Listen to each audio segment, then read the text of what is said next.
Welcome to another session of VC++. Today we'll discuss about component object model. We'll discuss about how to build component object model in VC++. We'll discuss about uh, internet component object models, and we'll discuss about actually how COM objects work on different type of operating systems, and we'll discuss about debugging also. Now, what actually is component object model? Component object model नाम से ही पता चल रहा है कि इसमें object जो है वो आपका अलग होगा, ठीक है, और आपका मेन ओवरऑल फंक्शन होगा, जो फंक्शनैलिटी होगी वो अलग जगह पे होगी। यानी आप चाहते हैं कि सपोज़ कोई एप्लीकेशन है, उसका कुछ हिस्सा किसी दूसरे कंप्यूटर से एग्जीक्यूट हो, कुछ हिस्सा किसी दूसरे कंप्यूटर पे बने, ठीक है, या आपकी एक टीम मिल कर के काम कर रही है किसी टास्क पे, तो उस टास्क को ऐसा ना हो कि हर एक को बार बार सिंक्रोनाइज़ करना पड़े कि हाँ मैंने ये कॉपी कर लिया है, ये वाली चीज़ अब चलाऊँगा यहाँ से, ठीक है। सो इसके लिए जो कॉन्सेप्ट्स हैं वो आपके कंपोनेंट ऑब्जेक्ट मॉडल के कॉन्सेप्ट्स जनरेट होते हैं, ठीक है। एवोल्यूशन की बात करें तो OLE का वर्जन सेकंड आया था 1995 के अंदर, ठीक है।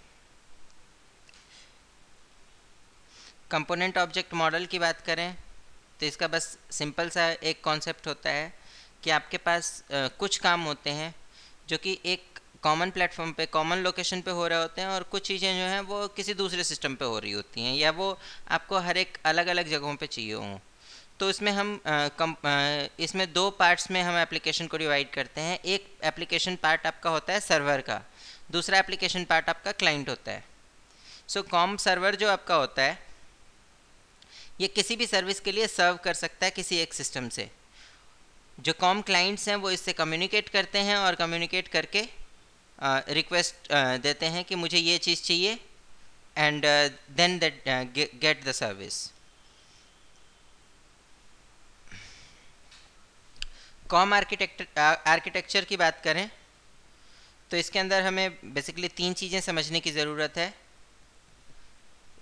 Com model, ORB and com services, ठीक है। स्टार्ट करते हैं कॉम फंडामेंटल प्रिंसिपल्स से। सो कॉम की अगर फंडामेंटल्स की बात करें तो इसमें सबसे पहले आपके जो कंपोनेंट्स होते हैं इनको हम कैटेगराइज करते हैं तीन तरीके का। First type is binary components.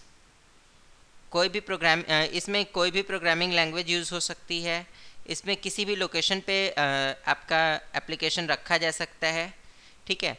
The best thing is कि आप दो अलग अलग कंप्यूटर्स पे इसको रख सकते हो, और ऐसा भी ज़रूरी नहीं है कि वो दोनों कंप्यूटर जो है एक तरीके के प्लेटफॉर्म पे काम करते हों। Even they can work on different platform also, but they are supporting COM, ठीक है। इसमें जस्ट सेंट्रलाइज्ड अथॉरिटी नहीं होती है, ठीक है। Now second type is object orientation. Object orientation में क्या है, इंटरपोलरेबिलिटी होती है। दैट मीन्स जो है आप एक सिस्टम में एप्लीकेशन ऑब्जेक्ट्स क्रिएट करके दूसरे सिस्टम में उसी ऑब्जेक्ट को यूज़ कर लेते हो। रीयूजेबिलिटी होती है कि आपने कुछ कोड बनाया हुआ है, आपको हर जगह उस कोड को एग्जीक्यूट करने की ज़रूरत नहीं है, सेम कोड सेम लोकेशन से बार बार एग्जीक्यूट होकर के आपको सिमिलर रिजल्ट्स दे देता है, ठीक है। सिंपलेस्ट अगर कॉम मॉडल की बात करें तो इसमें सिंपल सी चीज़ होती है कि एक्सटेंसिबल होता है, मेंटेनेबल होता है, एडेप्टेबल होता है, ठीक है, और सबसे बड़ी बात मल्टी टायर आर्किटेक्चर को फॉलो करता है, ठीक है। इसके पहले के जो हमारे पास नेटवर्क एप्लीकेशंस होते थे वो केवल या तो क्लाइंट सर्वर होते थे या वो पीयर टू पीयर होते थे। यहाँ पे ये मल्टी टायर आर्किटेक्चर को फॉलो करता है। इसमें आपको सबसे बड़ा फ़ायदा ये मिलता है कि आप अलग अलग लेवल्स पे अलग अलग तरीके की कैलकुलेशंस करवा सकते हैं। Now the component object model. What actually is component? component object model is all about components, but what actually is the component? कोई भी ऐसा कोड या ऐसा पार्ट जो आप बार बार यूज़ करते हैं, फॉर एग्ज़ाम्पल आप अगर सपोज़ कोई ऐसा एप्लीकेशन बना रहे हैं जिस पे कई लोग काम करने वाले हैं, तो उसमें आप ऑथेंटिकेशन का प्रोसेस बनाएंगे। अब ये ऑथेंटिकेशन प्रोसेस आपके इस तरीके के जितने एप्लीकेशंस होंगे जो कि आपके अलग अलग यूज़र लॉगिन कर सकते हैं, उन सब के लिए सेम होंगे। दूसरी बात, आप चाहेंगे कि भाई एक जगह से आपने अगर पासवर्ड चेंज कर दिया या एक जगह पे आपने लॉगिन कर लिया तो दूसरी जगह आपका लॉगिन ना हो, या आप दूसरी जगह पे वही चेंज वाला पासवर्ड यूज़ कर पाओ, तो इसके लिए आपके कंपोनेंट्स दोनों जगह पे सेम होने चाहिए। डिफरेंट कंपोनेंट्स होंगे तो वो जो है वो डिफरेंट बिहेवियर शो करेंगे, यानी कि उनको एक दूसरे का पता नहीं होगा। ठीक है। सेकेंड थिंग, सबसे बड़ी जो प्रॉब्लम आती है, अगर हमको दो एप्लीकेशंस के बीच में कम्युनिकेट कराना है तो हमारे पास लैंग्वेज की सबसे बड़ी प्रॉब्लम आती है। वो दोनों अगर सेम लैंग्वेज में नहीं लिखे गए हैं तो मुश्किल होता है। कंपोनेंट ऑब्जेक्ट मॉडल आपको जो है इस पर्टिकुलर चीज़ से फ्रीडम देता है। आप उसका एक हिस्सा अलग लैंग्वेज में बनाइए, दूसरा हिस्सा अलग लैंग्वेज में बनाइए और उन दोनों को कम्युनिकेट करा दीजिए। ठीक है। इसके अलावा अगर हम कंपोनेंट ऑब्जेक्ट मॉडल की बात करें तो इसमें एक एडिशनल बेनिफिट आपको ये मिलता है कि आपका जो लॉजिक है, ये लॉजिक हम किसी को शेयर नहीं करते हैं। ठीक है। इसकी वजह से हमारी इंफॉर्मेशन जो है वो लीक नहीं होती। इसमें बेसिकली हमारा इम्प्लीमेंटेशन प्रोसेस किस तरीके से है वो किसी और को नहीं पता चलता। हाँ, दूसरे किसी को ये ज़रूर पता चल जाता है कि हाँ इस पर्टिकुलर इनपुट के लिए ये आउटपुट आएगा। ठीक है। यानी कि what ever the user is interested, he is given only that thing. User is not given about the programming concepts of your component object. One more thing is there, you can use polymorphism and you can use most of the features of your classes and object oriented programming. इसमें एक और ख़ास बात होती है कि ये discoverable इसके अंदर इंटरफेसेस होते हैं। डिस्कवरेबल का मतलब क्या है कि नेटवर्क में आपने कहीं भी अगर कंपोनेंट ऑब्जेक्ट मॉडल रखा हुआ है और सेम कंपोनेंट ऑब्जेक्ट मॉडल का कोई क्लाइंट अगर अवेलेबल है तो वो क्लाइंट उस सर्वर को अपने आप ढूंढ लेगा। नाउ कंपोनेंट ऑब्जेक्ट मॉडल की बात करें तो इसमें कुछ स्टैंडर्ड एप्लीकेशन प्रोग्रामिंग इंटरफेसेस होते हैं जिनको हम यूज़ करते हैं। ठीक है। इसमें सबसे अच्छी चीज़ होती है कि we have a binary structured defined component object, जिसके हेल्प से हम किसी भी एप्लीकेशन को क्लाइंट क्रिएट कर सकते हैं। ठीक है। इसके लिए बेसिकली विंडसॉक कंट्रोल हम यूज़ कर सकते हैं। Windows socket actually it is. So Winsock control आपका जो है सॉकेट का काम करता है। ठीक है। कंपाइलर्स आपके जो हैं ये कंपोनेंट ऑब्जेक्ट मॉडल के लिए किसी एक स्पेसिफिक लैंग्वेज में एक ख़ास तरीके का स्ट्रक्चर क्रिएट करते हैं, दूसरी लैंग्वेज के अंदर उससे मिलता जुलता स्ट्रक्चर ऑटोमेटिक क्रिएट हो जाता है। ठीक है। इसके अलावा अगर हम बात करें कंपोनेंट ऑब्जेक्ट के वर्क करने की, तो ये आपके ओएस के रजिस्ट्री ऑब्जेक्ट्स की तरह काम करता है। ठीक है। इसमें एक्चुअली सेंट्रलाइज्ड रजिस्ट्री जैसा कॉन्सेप्ट होता है कि दैट मीन्स जैसे आपके ऑपरेटिंग सिस्टम में एक एक कंप्यूटर पे अलग अलग रजिस्ट्रीज होती हैं, in the same way component object model के अंदर इसमें एक ही जगह पे जो सेंट्रल सर्वर है उसी के पास सारी रजिस्ट्रीज अवेलेबल होती हैं और वही हैंडल करता है बाकी सभी कंपोनेंट्स को। कुछ फंक्शनैलिटी है तो उसके लिए आपको सर्वर से कनेक्ट होना होता है, वो फंक्शनैलिटी वहाँ से मिलती है और आप उसको फिर शो करते हैं। सो सिक्योरिटी भी इसमें as compare to the previous programmings, security भी इसमें ज़्यादा होती है। Now if we just compare about OOD and COM, then you can see here कि एक जगह पे आपके पास मॉड्यूल्स जो हैं वो एक ही जगह पे एग्जीक्यूट होते हैं, दूसरी जगह पे क्या होता है कि EXE और DLL दो अलग अलग तरीके की फ़ाइल बनती हैं। DLLs जो हैं आपकी सर्वर पे रखी जाती हैं और EXE आपकी क्लाइंट के पास होती हैं। ठीक है, अगर आप ऑब्जेक्ट ओरिएंटेड डिज़ाइन की बात करें तो यहाँ पे आपका सिंगल प्रोसेस यानी एक ही प्रोग्राम चल रहा होता है, जबकि यहाँ पे अगर कॉम की बात करें तो इसमें कई सारे प्रोग्राम्स एग्जीक्यूट हो रहे हैं और वो प्रोग्राम्स आपस में कम्युनिकेट करके आपको सर्विस देते हैं। अगर हम ऑब्जेक्ट ओरिएंटेड डिज़ाइन की बात करें तो यहाँ पे क्लास का इम्प्लीमेंटेशन होता है और क्लास के साथ इनहेरिटेंस होती है, जबकि अगर हम कॉम की बात करें तो इसके अंदर इंटरफेसेस होते हैं और इंटरफेस का इनहेरिटेंस होता है। ठीक है, जबकि क्लास के साथ बात करें तो हम यहाँ पे इम्प्लीमेंटेशन कर रहे होते हैं, जबकि इंटरफेस के साथ हम किसी भी इंटरफेस का इनहेरिटेंस का इम्प्लीमेंटेशन नहीं करते हैं।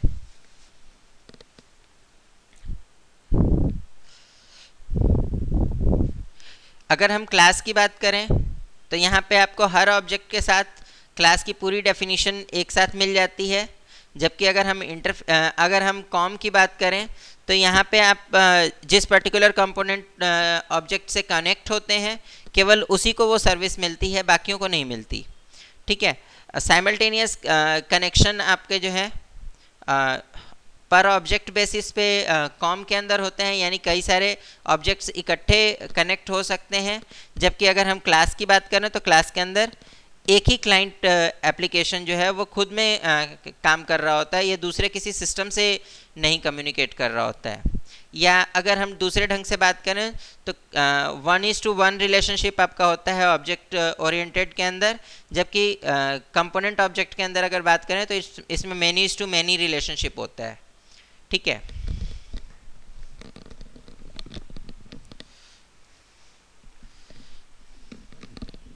नाउ कंपोनेंट ऑब्जेक्ट के साथ एक नया टर्म ऐड होता है, that is ORB, object request broker.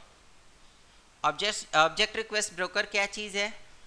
इसमें जो है इट्स रन टाइम क्वेरी, जिसके हेल्प से आप किसी भी ऑब्जेक्ट को रिक्वेस्ट कर सकते हैं। ठीक है, अगर हम इसकी बात करें तो ये आपका जो है सिक्योर होता है कंपैरेटिवली ऑब्जेक्ट ओरिएंटेड डिज़ाइन के। ठीक है, यहाँ पे सिक्योरिटी की जो बात है ये इसकी बिल्ट इन सिक्योरिटी होती है, यानी ऑपरेटिंग सिस्टम की सिक्योरिटी होती है। You don't have to think about the security part. ठीक है, सेकेंडली अगर हम इनहेरिटेंस की बात करें तो यहाँ पे ये डिस्ट्रीब्यूटेड होता है। डिस्ट्रीब्यूटेड का मतलब कि दूसरे कंप्यूटर पे रख करके भी ये एग्जीक्यूट हो सकता है। सो डिस्ट्रीब्यूटेड होने के बाद भी ये इनहेरिट हो सकता है दूसरे सिस्टम से भी। ठीक है, और दूसरी बात इसमें आप अगर बात करें तो Win32 प्लेटफॉर्म पे आप किसी भी एक प्लेटफॉर्म पे काम करके दूसरे प्लेटफॉर्म पे वर्क कर सकते हैं। दैट मीन्स आपके जो है एप्लीकेशन की डिपेंडेंसी जो है वो आपके प्लेटफॉर्म पे नहीं होती है। Now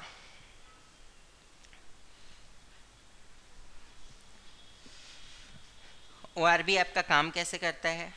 just see here, this is the core service. Core service is basically different type of your automation, then different type of storage and different type of data transfer and so on. ठीक है, इसके बाद आता है आपका com और distributed com. ठीक है, इसके बाद आता है आपका Microsoft remote procedure call, so Microsoft remote procedure call and Microsoft registries. So Microsoft registries जो हैं आपकी किसी एक एप्लीकेशन के बारे में सारी सेटिंग्स बताती हैं। आरपीसी आपको डिफाइन करता है कि आप रिमोटली प्रोसीजर्स को किस तरीके से कॉल कर सकते हो। देन इसके बाद आपके जो है डिफरेंट टाइप के ट्रांसपोर्ट्स आते हैं, जैसे TCP, UDP, then IP and HTTP and so on. And here you have different type of securities like NTLM, Kerberos, DC and etc. Now जब भी कम्युनिकेशन होता है किसी कॉम ऑब्जेक्ट से किसी दूसरे कॉम ऑब्जेक्ट तक का, तो सबसे पहले क्या प्रोसेस होता है कि आपका क्लाइंट किसी प्रॉक्सी एप्लीकेशन से कम्युनिकेट करता है, प्रॉक्सी एप्लीकेशन जो है कॉम रन टाइम से कम्युनिकेट करता है, और कॉम रन टाइम टीसीपी या यूडीपी के थ्रू दूसरे सिस्टम के कॉम रन टाइम से कम्युनिकेट करता है।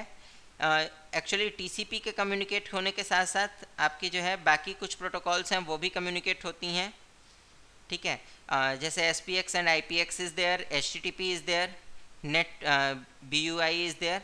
सो इनमें से किसी भी एक चैनल के थ्रू आप दूसरे सिस्टम के कॉम तक कम्युनिकेट करते हैं। कॉम तक कम्युनिकेट करने के बाद अब उससे आप कंपोनेंट की रिक्वेस्ट करते हैं, कंपोनेंट की रिक्वेस्ट मिल गई।